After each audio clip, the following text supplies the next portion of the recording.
ډېر ملګري وایي چې زموږ نه تصویران ویډیوګانې ډیلیټ شوي دي، خو اوس یې پیدا کولی نه شو په خپل موبایل کې. نو دې دپاره به راشئ پلی سټور ته. پلی سټور کې به سرچ کوئ ډیسک ډیګر به سرچ کوئ. ما سرچ کړی دی، راواوړېدو، ډاونلوډ کړی مې دی. دا به ډایرکټ اوپن کوئ. بیا یې لیکلي دي پاس تاسو ته سرچ فار لوس فوټو. چې کوم تصویران تاسو نه ډیلیټ شوي دي هغه تاسو سرچ کولی شئ دلته، واپس یې راویستی شئ.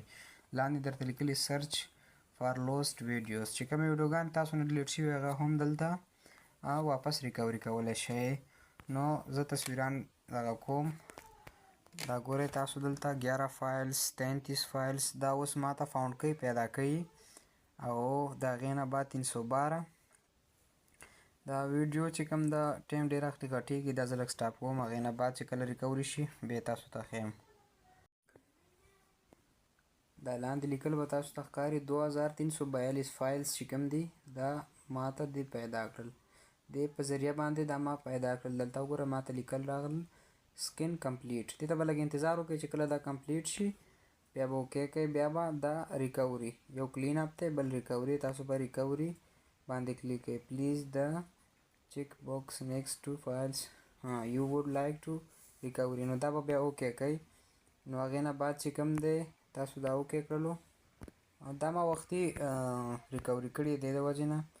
نو دا کار نه کوي. دا به اول سلیکټ کوئ. چې سلیکټ هم کړل چې کوم تصویران ریکوري کول غواړئ بیا به اوکې ورپسې ووهئ. چې اوکې دې کړلو بیا به سیو د فایلز ا کسټم لوکیشن آن یور ډیوایس یو ویل نیډ ټو فایند د فایلز یور سیلف آفټر سیوینګ. نو بیا به تاسو دا کلیک کوئ چې کوم تصویران څه غواړئ تاسو خپل لوکیشن هر څه دا دلته تاسو سیو کولی شئ. بیا به تاسو یوز دیس فولډر باندې کلیک کوئ. بیا به الاو ټو اکسس فایل الاو ډیسډیګر ټو اکسس فایلز اینډ زیپیا. دا به دې نه الاو شي او زیپیا فولډر ته به لاړ شي. الاو باندې مې کلیک کړلو. دلته وګوره ماته لیکلي دي فایل سیو. چې څومره تصویران تاسو واپس دغه کول غواړئ ریکوري کول غواړئ نو تصویر باندې به کلیک کړئ. چې کوم تصویران کلیک کول دغه غواړئ دا به کلیک کړئ. بیا به ریکوري ورپسې ووهئ.